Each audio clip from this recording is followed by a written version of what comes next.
What's up, y'all? So I've built hundreds of automations, but this is probably going to be in the top 10 of all the automations that I've built.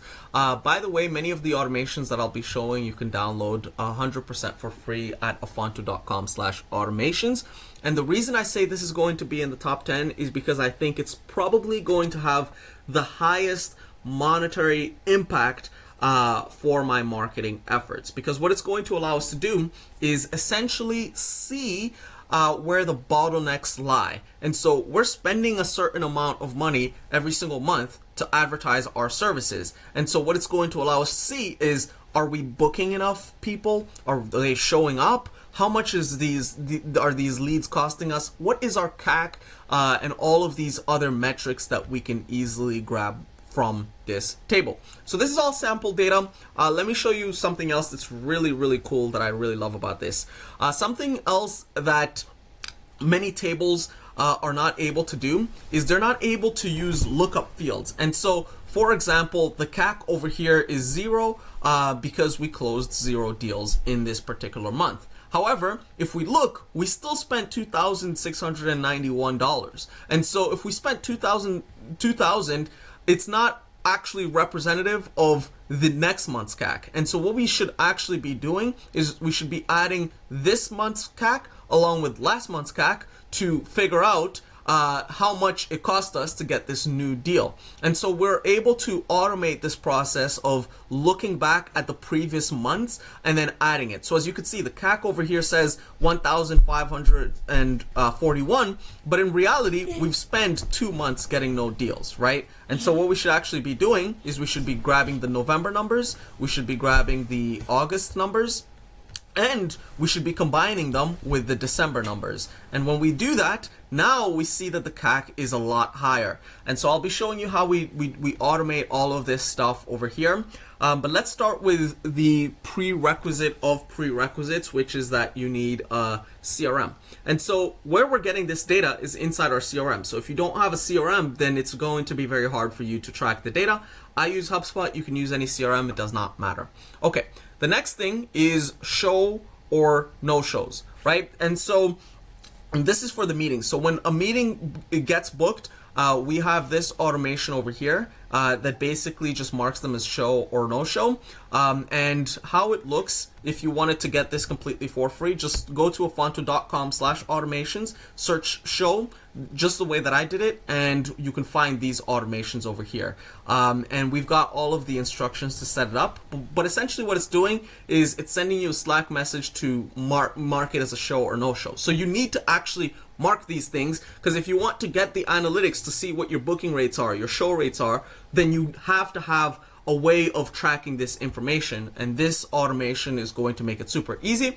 But because I've already given it away for free, I'm not going to dive too much deeper into that. Let's move on to the next thing. The next thing is tracking your meetings by the deal. And so let's say you have a deal, for example, and that deal books 3 meetings. So the first one is an intro call. The second one is a follow-up call, and then they reschedule that call, and then it becomes a third call. So now we've got 3 calls on one deal.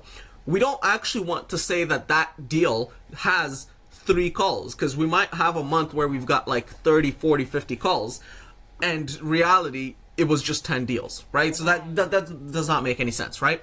So what you should actually do is you should create a property inside your CRM, and that property is essentially just like not scheduled, meeting booked, meeting held. And then anytime a deal is created, it's a not scheduled. When they book a call, it's a meeting booked. When they have the call, so from this show or no show, you now move it to meeting held, right? And then it just stays in meeting held. And so when we go back to these numbers over here, when it says that we've got 12 booked from the 15 deals, there could have been way more meetings than this. It does not matter. We just want to know from the deals we generated, how many of them booked, how many of them showed. And this property, the way that it's set up, makes it easy for you to do. And then something else that we do is we essentially do that during the no-show automation. So let's say, for example, we were to get that person, we can update to meeting held. So we're updating the deal, and as you can see, meeting book status, meeting held. So we're constantly updating these throughout our entire workflow. Okay, so that's point number 2. Point number 3, let's go to the actual automation, and let me show you how this stuff works. So we can actually just ignore these sections over here, because what these are getting our advertising costs from our accounting software. And so if you're using QuickBooks, for example, you could literally just search like QuickBooks, right? And then QuickBooks would have some stuff for you. But if you don't have that, you will have to use undocumented APIs to get your advertising data. And how we're doing that, by the way, is that all of our transactions, right, we're adding a tag, and then that tag would be like advertising costs, and that's how we would know to map that the advertising costs are this much in this month, because we have it accounted for in our accounting software. Okay, so now this is what we're going to do. The first thing, we're going to search the records, and so by searching the records, we are essentially just going to be getting the we need to connect this. Okay, so by searching the records, we would essentially be getting just every single field over here. So these March, February's, all of those, right? And you can add filters if you want. Though if it's less than 12 months of data, I would not say you need to do that. Okay, so the next thing we do is we have this router. The bottom router goes towards what I was telling you about, which is the retroactive cost calculation. So this postponed stuff, add retroactive, add cost, right? So that's where the bottom section is. The main section is this top section, so we'll go here first and then we'll go to the bottom second. What we're then doing is we're searching for the deals inside our CRM. And so again, like I said, you need a CRM. If you don't have that, it's not going to work. And then we're looking for the create date. And so these are the create dates, and we're looking for that range. So where we get the start date and the end date is inside Airtable. And so as you can see, we have the start date, which is January 1st, and then the end date, which is January 31st. And we're using a formula to do this, by the way. And so this is what the formula looks like. It's just get the last day of the month for this particular field by looking at the start date, right? And you can just ask ChatGPT or literally just copy it from here if you want. Okay, so the next thing we do is we use all of these numeric aggregators. So just notice how there's all of these numeric aggregators as the very first thing after the router, right? And then in between those numeric aggregators, we have filters. And so this filter is looking at the meeting book status, meeting held. Looking at the meeting book status, meeting booked, right? Looking at the close deal stage, close one, right? So this is how we're doing it. And so what a numeric aggregator is it essentially counts the number of records that meet the criteria set up. And so if we have 100 deals and then only 30 of them were meeting held, we would only get 30 from the numeric aggregator. And then when we click on the numeric aggregator, this is all it looks like, right? And this is the same for every single one of these, right? And because this one has no filter, it's going to give us everything. And so this is the deals created. And then if each of these numeric aggregators have results, we move on to the next step. And the last step over here is just adding the stuff into Airtable. And so this is like the number of deals created is boom. That's where it is. And then we go to the number of meetings held. So this is the meetings held. Now, the reason why you're seeing that the meetings held and the meetings booked are in two different sections with a set variable at the end is because of the way that we had set up the property. And so the way that we had set up the property is that if a lead is in meeting booked, but they have the meeting, they get switched to the meeting held property, right? So they're no longer in meeting booked, right? But that's okay. That's what we want. We want to be able to see like if people are progressing, right? But they're no longer in the meeting books category. And so what we actually need to do is it would still count that if someone was in meeting held and we're looking at how many meetings were booked in total, we want to include the meeting held, right? And so this is what that set variable is doing. It's essentially grabbing the number of held meetings. So we say, like, let's say there's 5 held meetings and then there's 10 booked meetings, that would be a total of 15, right? Because again, if someone booked a meeting and then they held a meeting, I hope you're getting what I'm saying. And so what we're actually doing is we're just adding these fields. And so we're just saying like, hey, the number of meetings held, add them with the number of meetings booked, and that's going to give us the actual number of meetings booked. Okay, so last thing over here, And then we go to the bottom is these closed deals, right? And so we're just doing a router, and what this router is count. The first one is counting the number of closed deals, and we're using this count, right? So if you notice, for every single one of these numeric aggregators, we're using count, right? We're just wanting to count how many deals are fitting this criteria. However, for deal value, we're going to use a sum, and we're going to put the amount for the deal value. And then we're doing the same thing. We're putting that information in the specific thing. Now, for the closed deal, this is where you can look at your actual analytics, look at your lifetime gross profit, look at any of those things, and then just determine a multiple, right? And so let's say we have a deal that's worth $4,000 a month.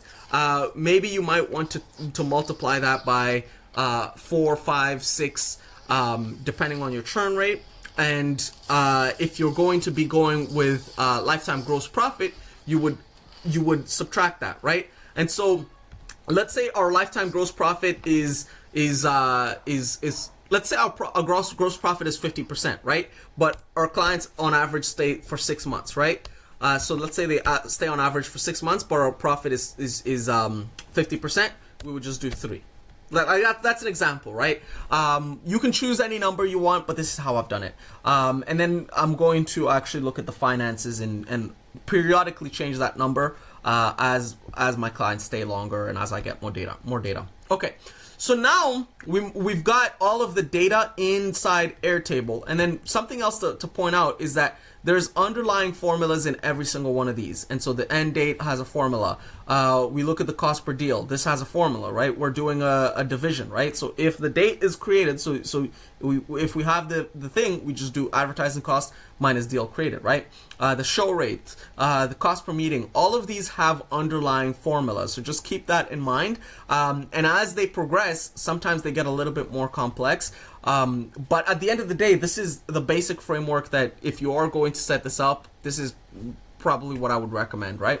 Okay, so now let's look at these postponed costs and things like that. Because remember, the CAC over here, the real CAC, the true CAC for these deals that we generated is 3,000. And so when we look at the LTV to CAC ratio, it's 3. So it's 3 to 1, right? So you see how it's a 3 to 1 ratio for the deals we created. But then we remove these over here. So we go back to the way that it was. And then look how much it skews the number. It doubles our LTV to CAC ratio. It makes it seem like we're doing significantly better than we're actually doing. And so you might be like, oh, I've got a 6 to 1, I've got a 10 to 1, I've got a 20 to 1.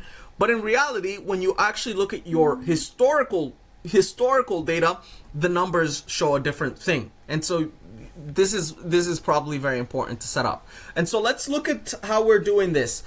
So the first thing we've got going on here is what we call a link to sample data for video. So allow linking to multiple records, and then you could just choose the record that you want to link it to. And so you can just do plus and then link it to any record, right? So that's fine. And then the next one over here is called the lookup field. And so this looks up the postponed cost, which is the one that I've just shown you, and then we grab the advertising cost specifically from the postponed cost. And so if we have clicked one of these, for example, we click on April, it's going to grab the advertising cost from April, right? And then we use this over here, which is an if formula, which is basically just saying if we have these costs over here, so these retroactive costs, if we have these, forget about the ad cost, the previous ad cost. If we don't, use these ones, right? So let's remove April. We've got 1,750. Let's do this, remove it, and then it goes back to the other one, right? Which is the real, the previous ad cost, right? And then we have record IDs.